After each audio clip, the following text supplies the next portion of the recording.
C'est une situation qui est difficile parce qu'elle est stressante, parce que pour l'intervenant, c'est une question qui va flirter quand même avec la question de la mort. Donc, ça peut aussi être un traumatisme majeur pour le patient qui va recevoir cette nouvelle. L'intervenant vivra une situation qui est imprévisible, il va craindre probablement les débordements effusionnels, les émotions de celui qui va recevoir l'information. Ensuite, n'oublions pas que nous sommes en train d'agir dans un contexte en ligne.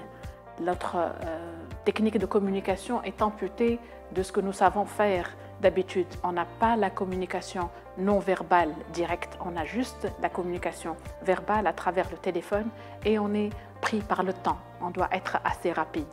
Donc toutes ces difficultés vont pouvoir être décortiquées une à une. Comprenons d'abord ensemble les craintes du soignant.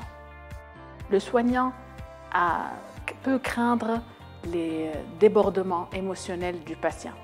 Il peut craindre sa réaction, il peut avoir peur pour lui, comment il va réagir. Il peut aussi craindre d'être accusé lui-même, de vivre un sentiment d'échec, de perdre le contrôle.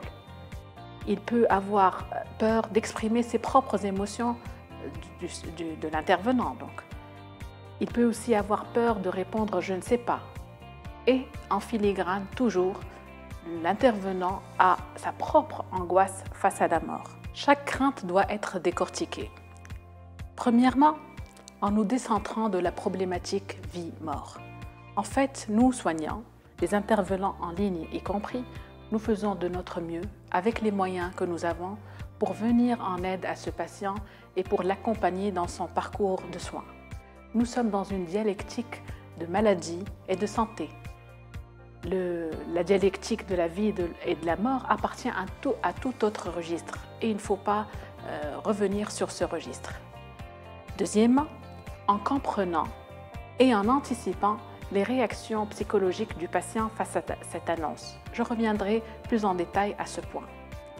Troisièmement, en nous préparant avec un organigramme décisionnel clair, en préparant le scénario de notre intervention, en connaissant avec précision le circuit de soins du patient, en l'actualisant au vu des données récentes et en étant préparé et à assumer, si nécessaire, la position de l'ignorance.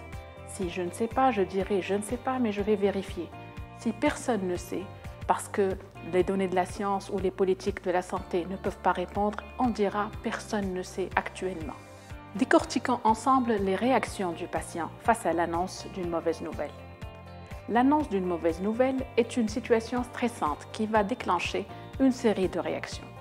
Cette série de réactions ont pour but de juguler l'angoisse énorme et de retrouver une homéostasie. Cette réaction va aider à éviter l'effondrement total de la personne.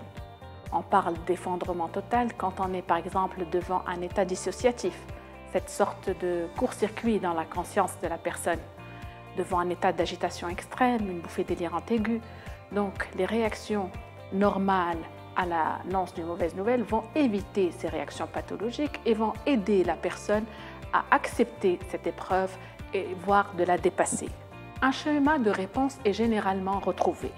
Il s'agit des étapes du deuil en général et on fait référence au deuil de la vie avant le Covid et de la santé antérieure.